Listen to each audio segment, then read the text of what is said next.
Assalamualaikum warahmatullahi ta'ala wabarakatuh. Assalamualaikum warahmatullahi wabarakatuh. Alhamdulillahilladzi arsala rasulahu bil huda wa dinil haqq liyuzhirahu 'ala ad-dini kullih walau karihal musyrikun. Asyhadu an la ilaha illallah wahdahu la syarika lah wa asyhadu anna sayyidana Muhammadan 'abduhu wa rasuluh.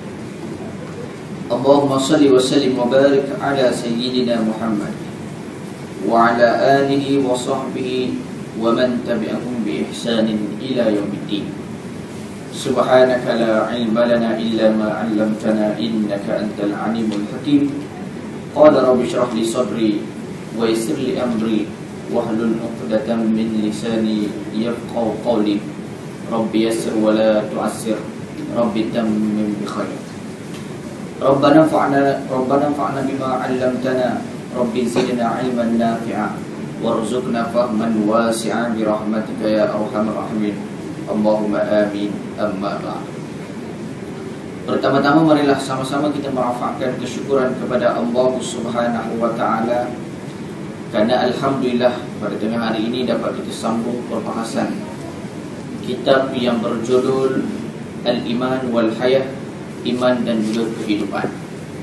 Moga-moga perbincangan yang telah kita laksanakan selama ini mendapat keberkatan di sisi Allah Subhanahu wa taala. Muslimin muslimat yang dirahmati Allah Subhanahu wa taala. Kata Nabi sallallahu alaihi wasallam dalam satu hadis yang diriwayatkan oleh Imam Muslim rahimahullahu taala, ajaban li amril mukmin. Sungguh kagum, sungguh pelik, sungguh aneh dan sungguh ajaib bagi urusan orang mukmin, kata Nabi. Inna amrahu kulluhu lahu khair. Sesungguhnya bagi golongan mukmin tersebut, setiap perkara yang berlaku dalam kehidupannya semuanya baik. Baik dikala Allah Subhanahu wa taala mendatangkan kebaikan, itu adalah kebaikan bagi dirinya. Baik pun sekiranya Allah Subhanahu wa taala memberikan kesukaran ataupun kesulitan, baik bagi diri mereka. In asabathu sarra'u syakara. Kata Nabi, apabila mereka ditimpa dengan suatu perkara yang dinamakan sebagai sarra', satu-satu kita namakan kemudahan, kesenangan, syakara. Apabila Allah Ta'ala memberikan satu kemudahan, yakni kita namakan sebagai rezeki ataupun nikmat, maka mereka bersyukur kepada Allah Subhanahu wa taala.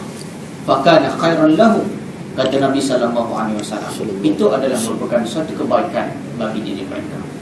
Wa in asabathu darra, dan sekiranya mereka ditimpa akan suatu kesusahan, ditimpa akan suatu kita namakan kesulitan, darra, kemudaratan, sabar, maka mereka tetap bersabar kepada Allah Subhanahu wa taala. Fakana khairan lahu, maka Nabi sallallahu alaihi wasallam mengungkapkan itu adalah merupakan suatu kebaikan di dalam diri mereka. Muslimin muslimat yang dirahmati Allah Subhanahu wa taala, sebagai mukadimah pada tengah hari ini, kita mendapati bahawasanya urusan mukmin ini dikala waktu senang ataupun maupun susah, tetap meletakkan bahawasanya Allah Subhanahu wa taala itu sebagai satu tempat pergantungan. Inilah yang kita selalu baca di dalam harian kita, dalam wirid harian kita, qul huwallahu ahad, katakanlah wahai Muhammad, Allah taala itu esa, Allahus samad. Perkara yang kedua, kita menyatakan dalam wirid kita pada setiap hari, Allah Ta'ala itu adalah tempat pergantungan. Ini yang kita namakan sebagai satu keimanan terhadap diri Allah Subhanahu wa taala dari segi aspek qada dan juga qadar. Sebagai mukadimah kita pada tengah hari ini, marilah sama-sama kita melafazkan syukur kepada Allah Subhanahu wa taala, walaupun pada hari ini kita tidak jauh ataupun kita tidak lekang daripada ujian dan juga musibah maupun nikmat daripada Allah Subhanahu wa taala. Kita akan bahaskan perkara ini suatu masa yang akan datang dalam kitab ini yang bertajuk iaitu Ats-Tsabat fi Syada'id, iaitu ketetapan ataupun kita katakan tetap pendirian umat mukmin ini apabila berdepan dengan segala musibah. Yakni apabila berdepan dengan perkara-perkara yang dinamakan sebagai musibah, tak ada benda lain yang menjadi suatu pergantungan melainkan pergantungan kepada Allah Subhanahu wa taala.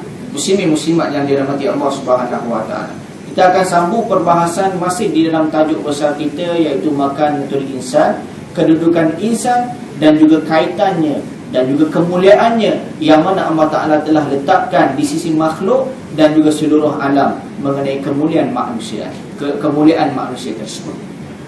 Pada tengah hari ini kita akan lihat bagaimana dan kenapakah Allah Subhanahu wa Ta'ala telah meletakkan darjat yang sangat tinggi terhadap umat manusia, berbanding dengan haiwan, berbanding dengan ciptaan-ciptaan yang Allah Ta'ala telah letakkan di atas muka bumi. Maka pengarang menyebutkan bahawa manusia yang telah memperolehi kemuliaan dan kedudukan yang penting. Kita telah bahaskan dalam siri-siri kuliah yang lalu. Kita telah menyatakan bahawasanya para malaikat memberikan pengiktirafan kepada manusia, yang kita berdalilkan daripada surah Al-Baqarah ayat 30. Wa iz qala rabbuka lil malaikati inni ja'ilun fil ardi khalifah. Qalu ataj'alu fiha may yufsidu fiha wa yasfiku ad-dima wa nahnu nusabbihu bihamdika wa nuqaddisu lak. Qala inni a'lamu ma la ta'lamun.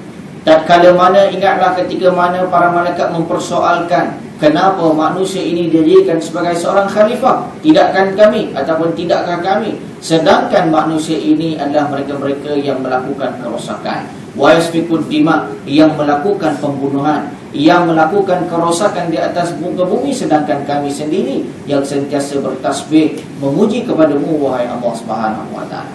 Maka Allah Subhanahu wa Ta'ala memerintahkan ketika itu, apa dia? Allah Subhanahu wa Ta'ala menyebutkan bahawasanya usjudu, bersujud ataupun hormati kemuliaan yang telah diberikan kepada anak Adam tersebut. Maka para malaikat sujud, tanda kehormatan dan juga tanda akur terhadap perintah Allah Subhanahu wa Ta'ala, kecuali iblis la'natullah alaihi.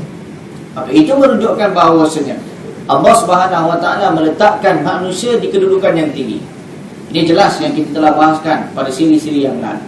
Maka pada hari ini kita nak lihat kedudukan dan juga kemuliaan tersebut, apakah indikator dan juga apakah mi'yar, ukuran yang Allah Ta'ala telah letakkan sehingga Allah Ta'ala telah memuliakan para manusia.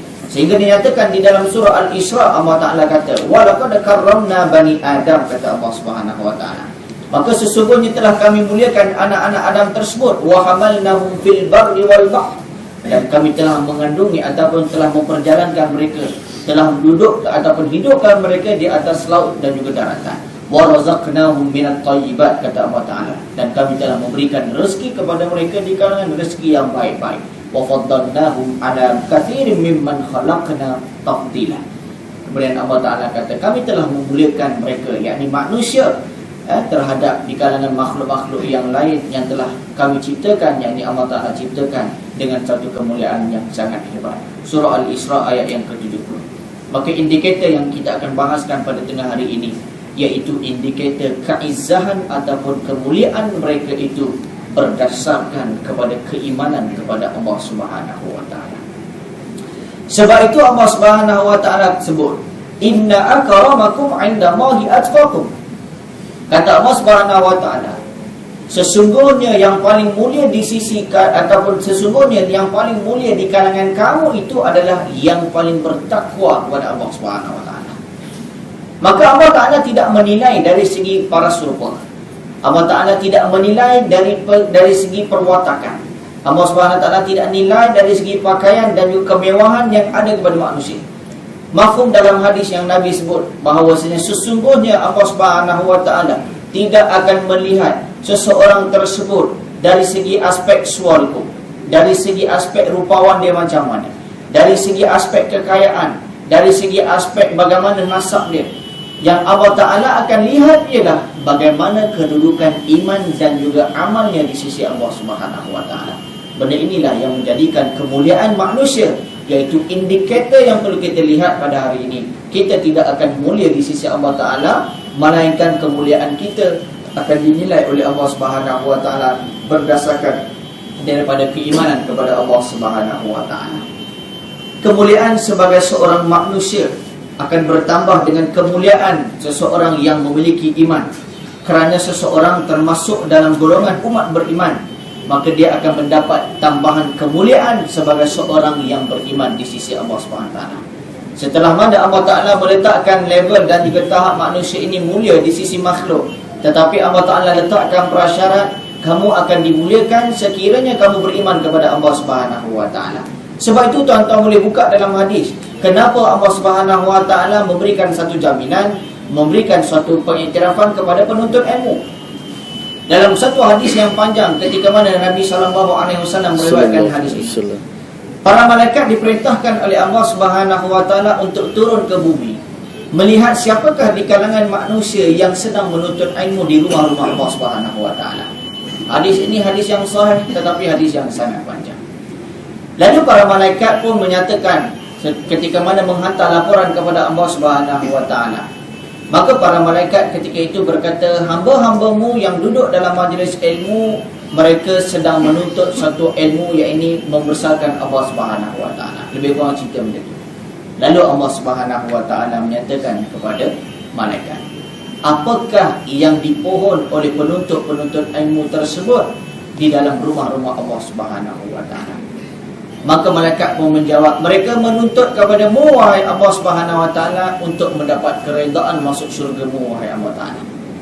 Hadis ini pernah saya riwayatkan dalam kuliah di sini. Lalu Allah taala menyatakan kepada mereka, adakah mereka mengetahui dan juga nampak bahawa syurga tersebut? Lalu malaikat mengatakan, demi Allah mereka tidak nampak syurga. Kita pada hari ini tidak digambarkan ataupun tidak dinampakkan syurga secara nyata. Hanya digambarkan melalui hadis, hanya digambarkan melalui ayat Al-Quran, bahawasanya wa jannatin arduhas samawati wal ardu uiddat lil muttaqin, surah Al-Baqarah.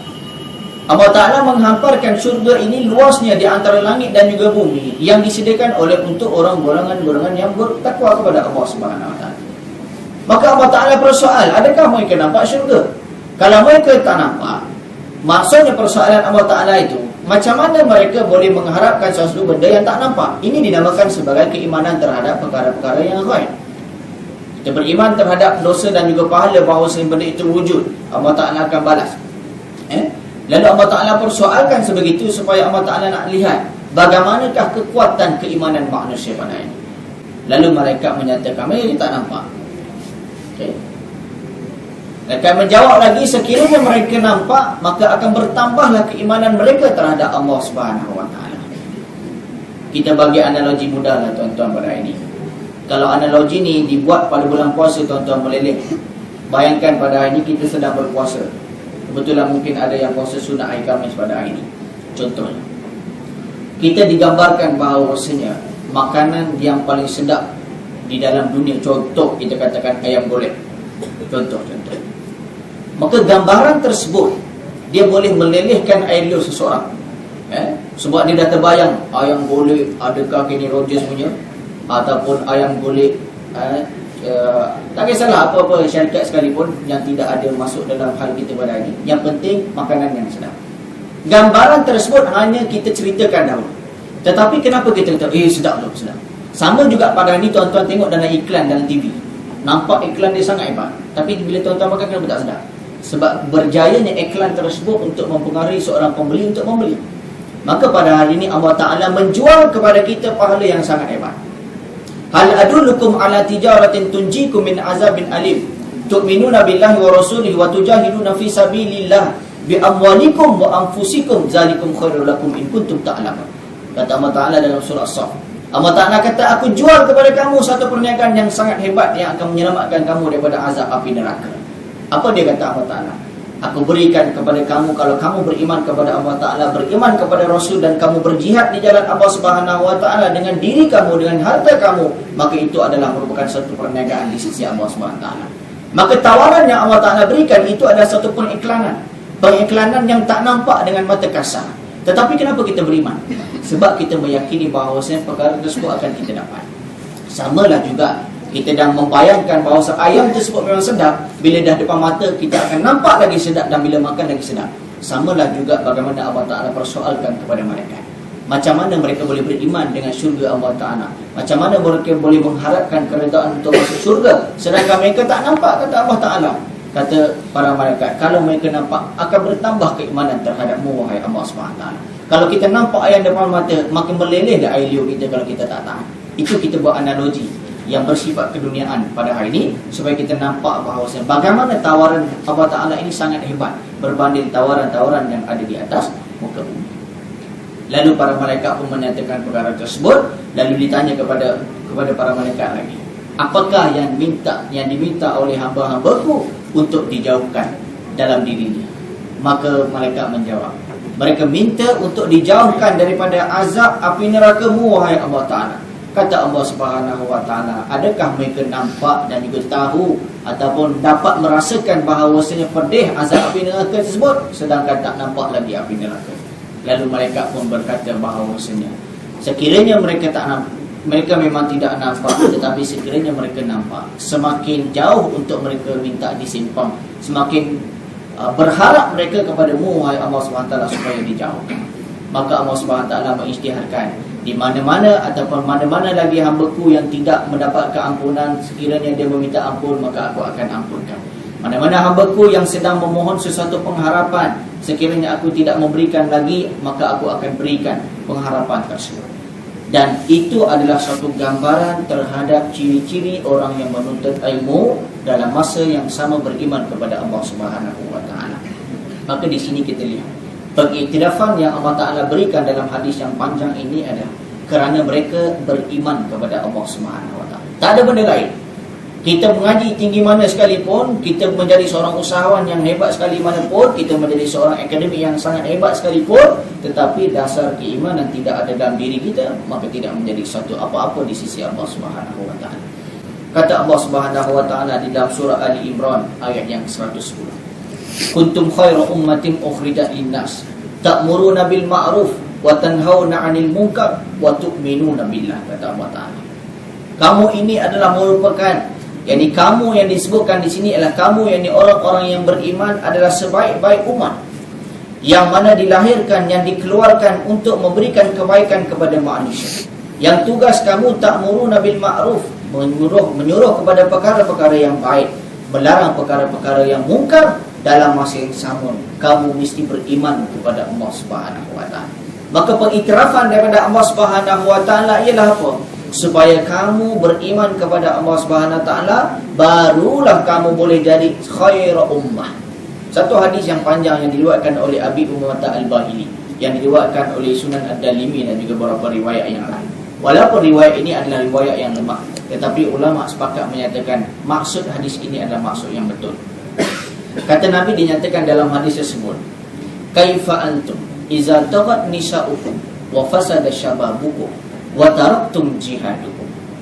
Nabi mempersoalkan kepada para sahabat ketika itu, bagaimanakah kamu suatu ketika nanti akan berlaku, ketika itu perempuan-perempuan kamu akan menjadi rosak binasa. Dalam masa yang sama pemuda-pemuda kamu rosak. Maksudnya lelaki dan juga perempuan pada zaman tersebut akan rosak. Dan dalam masa yang sama Nabi kata mereka telah meninggalkan perjuangan di jalan Allah Subhanahu Wa Ta'ala. Lalu para sahabat mempersoalkan, adakah perkara tersebut akan berlaku? Adakah perkara tersebut akan berlaku? Maka Nabi pun menjawab, na'am, wallazi nafsi biyadihi wa ashaddu minhu sayakun. Kata Nabi, betul benda ini akan berlaku, dan lebih dahsyat akan berlaku pada satu ketika tersebut. Saya tidak mahu meriwayatkan hadis ini secara penuh. Saya tidak mahu menceritakan mengenai hadis ini. Tetapi saya nak menceritakan kenapa para sahabat tidak percaya. Kerana Nabi menggunakan perkataan kaifa. Kaifa ni bagaimana? Kaifa antum? Bagaimanakah kamu? Apakah pandangan kamu? Bagaimanakah pandangan di sisi kamu bila berlaku rosaknya perempuan, rosaknya lelaki, dengan masalah zina, dengan masalah kerosakan, kemungkaran dan sebagainya. Dalam masa yang sama jihad telah ditinggalkan oleh pemuda-pemuda tersebut. Maka sahabat mempersoalkan perkara ini dengan bertanya, adakah benda ini berlaku? Kenapa? Karena ulama meriwayatkan hadis ini menyatakan, ulama mensyarahkan hadis ini menyatakan sebegini. Mereka tidak percaya ataupun tak menyangka boleh keluar daripada bibir Nabi SAW suatu tanggapan bahawasanya akan berlaku sesuatu yang sangat dahsyat. Sangat dahsyat. Sedangkan apabila satu perkara yang diucapkan oleh Nabi, dia adalah merupakan suatu wahyu yang dipimpin oleh Allah Subhanahu Wa Ta'ala, yang disebutkan sebagai wahyu maknawi. Ini kita belajar dalam bab ulum Quran. Cuma yang kita nak sebutkan di sini ialah Kenapa para sahabat terkejut? Lalu ulama mensyarahkan bahawa mereka terkejut kerana mereka telah diiktiraf oleh Allah Ta'ala dengan surah Ali Imran ayat yang 110. Kuntum khaira ummatin ukhrijat linnas ta'muruna bil ma'ruf wa tanhauna 'anil munkar wa tu'minuna billah. Kata mereka, macam mana kami tak kaget? Macam mana kami tak terkejut? Allah Ta'ala dah iktiraf kami. Kuntum khaira ummah. Tetapi kenapa Nabi kata bagaimanakah kamu? Akan berlaku rosaknya pemuda dan juga muslimat, ataupun rosaknya pemuda dan juga perempuan waktu ketika itu. Maka sahabat bimbang penarikan iktiraf tersebut berlaku pada zaman sahabat. Ini kita lihat bagaimana 1400 tahun yang dahulu Nabi meriwayatkan suatu perkara yang hari ini berlaku pada zaman kita, yang mana sahabat pada zaman tersebut telah risau akan perkara tersebut. Kenapa kita pada hari ini tak risau? Itu persoalannya. Persoalan yang ditimbulkan di sini oleh para sahabat, dia bimbang benda ini berlaku zaman dia. Kerana Allah Ta'ala dah berikan suatu pengiktirafan kepada golongan mukmin dengan Allah Ta'ala turunkan surah Ali Imran ayat 110. Kuntum khairu ummah. Kamu ni sebaik-baik umat. Yang mana kerja kamu? Menentang perkara yang mungkar, menyuruh perkara-perkara yang baik, kamu mengajak orang beriman kepada Allah Subhanahu Wa Ta'ala dan sebagainya.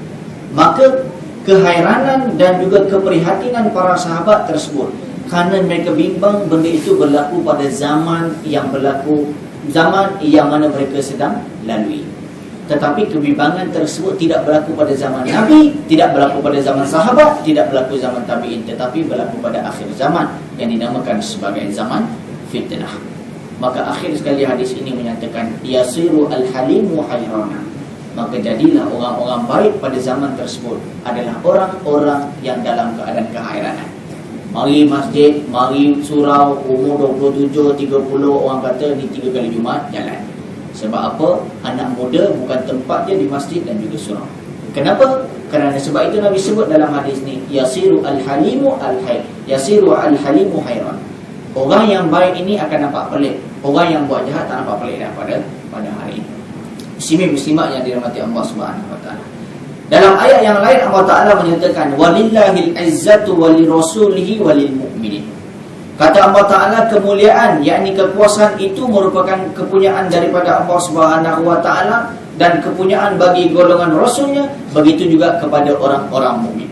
Maka Allah Ta'ala memberikan kemuliaan tersebut adalah kepada Allah Ta'ala dan juga kepada Rasul dan juga golongan mukmin.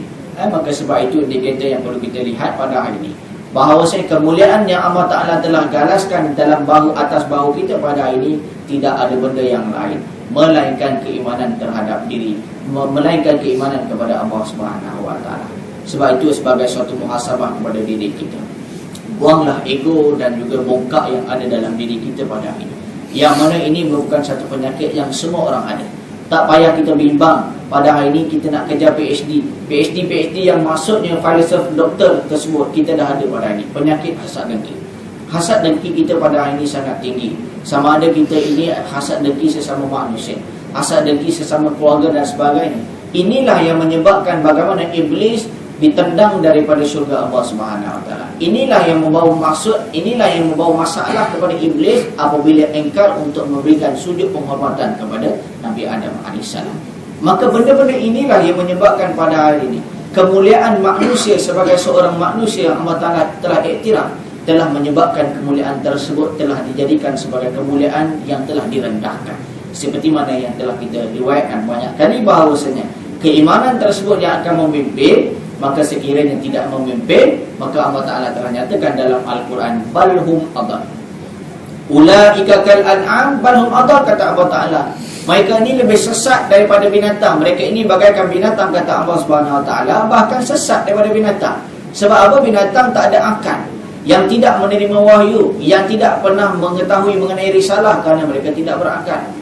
Maka Allah Ta'ala kata dalam ayat Quran tersebut, kalau mereka tak gunakan panca indera mereka untuk mencapai perkara yang dinyatakan dalam risalah, maka mereka lebih kurang macam binatang. Yang mana binatang tak tahu benda, kemudian tidak beriman, ataupun kita katakan tidak membawa kepada jalan makrifah. Tetapi manusia ada, tapi tak nak beriman.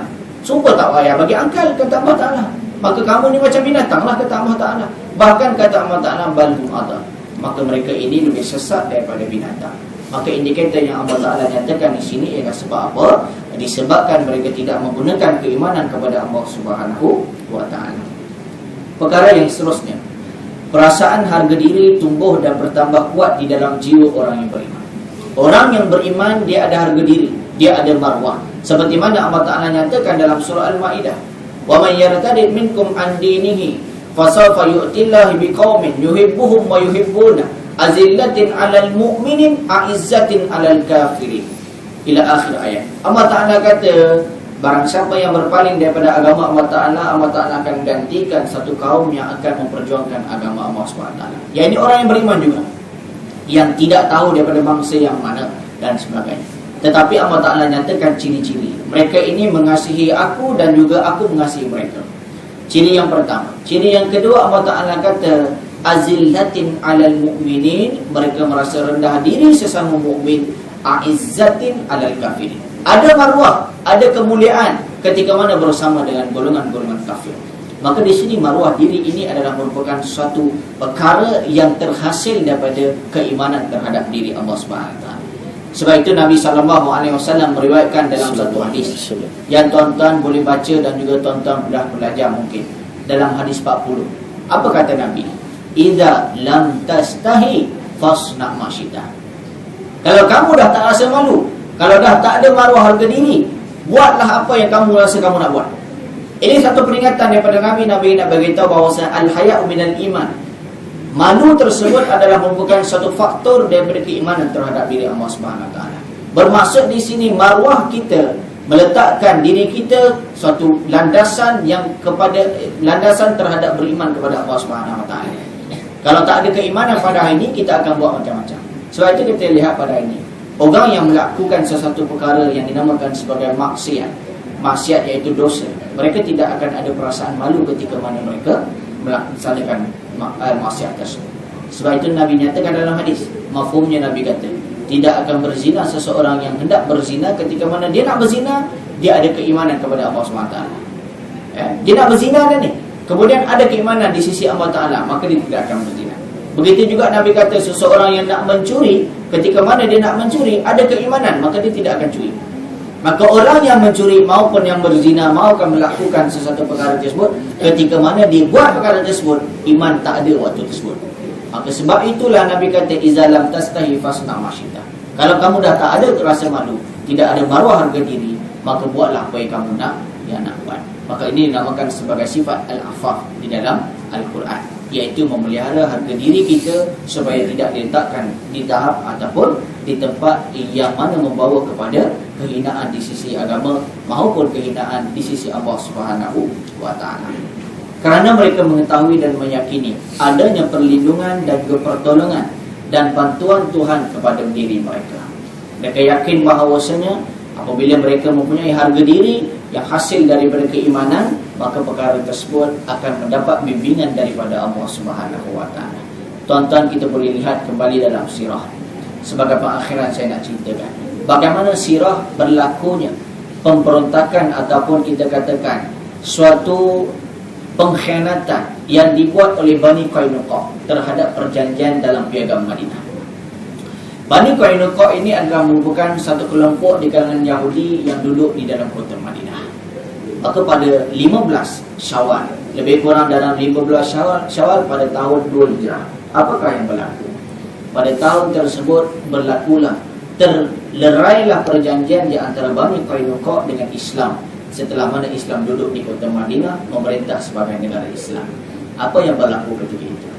Apabila seorang perempuan yang berniaga masuk ke pasar Bani Qainuqa, telah dibuka auratnya, yang diperlekehkan oleh dua orang dan juga sekelompok di kalangan Bani Qainuqa, iaitu golongan Yahudi. Maka apakah yang berlaku? Seorang pemuda Islam lantas terus membunuh pemuda yang telah mengaibkan perempuan Islam tersebut. Saya nak kaitkan pada hari ini ialah bagaimana maruah perempuan tersebut menjadi tanggungjawab terhadap pemuda Islam tersebut. Sedangkan pemuda Islam tersebut tidak ada satu kaitan langsung pun dengan perempuan tersebut. Tetapi kenapa dia membunuh golongan Yahudi tersebut? Dia membunuh atas dasar bahawasanya kemuliaan dan juga kehormatan serta maruah diri seorang muslimah telah dirobek dan juga dipertontonkan oleh golongan Yahudi di pasar tersebut. Maka telah membunuh golongan-golongan tersebut. Lalu Yahudi membunuh balik lelaki tersebut, maka diisytiharkan dia syahid kerana apa? Kerana mempertahankan maruah Islam. Sebab itu kita lihat pada ini tuan-tuan muslimin-muslimat yang dirahmati Allah SWT, bahawasanya pada hari ini saya nyatakan sebelum ini, kita tidak dilarang untuk menjaga tepi kain orang.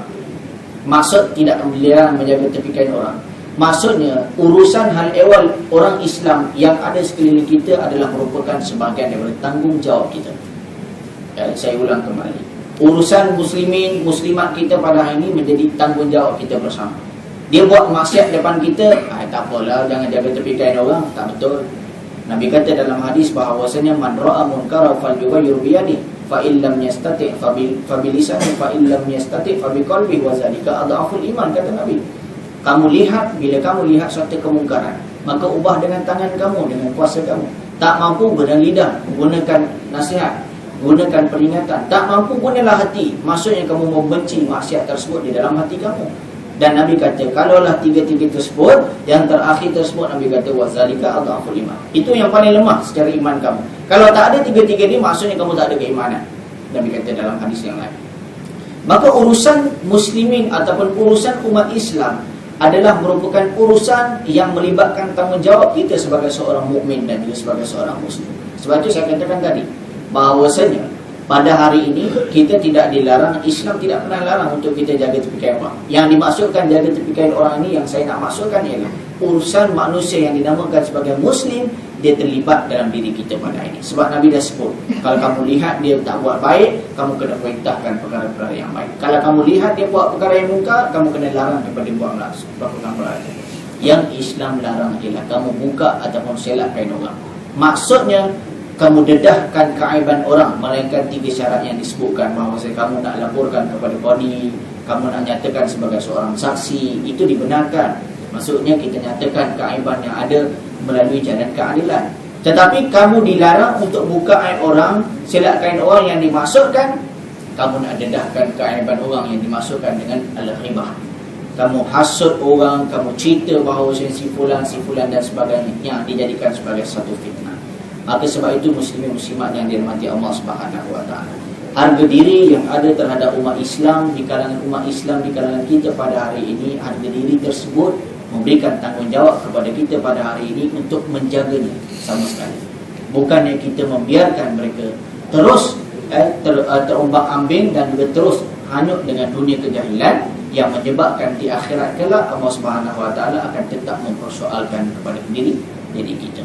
Sebab itu Nabi sebut dalam hadis, setiap daripada kamu ini merupakan sebagai seorang pemimpin, yang mana akan dipersoalkan akan kepimpinan kamu.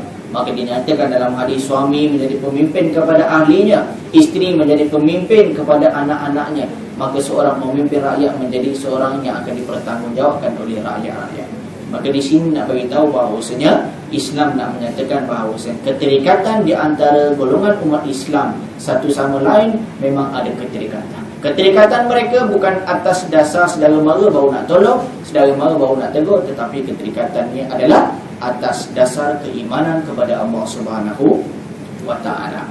Maka Allah Subhanahu wa taala menyatakan dalam ayat yang terakhir pada petang ini, Allah taala menyatakan Allahu waliyyul ladzina amanu yukhrijuhum minaz zulumati ilan nur wal ladzina kafaru awliya'uhumut taghut yukhrijuhum minan nur ila zulumat. Kata Allah Subhanahu wa taala, Allah taala menjadi pelindung bagi mereka-mereka yang beriman, yang mengeluarkan mereka daripada kegelapan menuju kepada cahaya.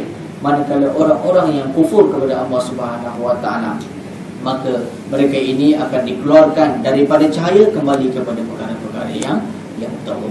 Maka dasar kepada pembahasan kita pada hari ini, kemuliaan yang Allah Ta'ala nak nyatakan ialah kemuliaan disebabkan keimanan kita kepada Allah Subhanahu wa Ta'ala. Maka sebab itulah, jagalah kemuliaan tersebut, jangan kita sia-siakan kemuliaan tersebut yang Allah Ta'ala telah nyatakan di dalam Al-Quran dan sebagainya. Maka yang terakhirnya sebagai satu peringatan, kita sedang menuju kepada Ramadan Allah Subhanahu wa taala.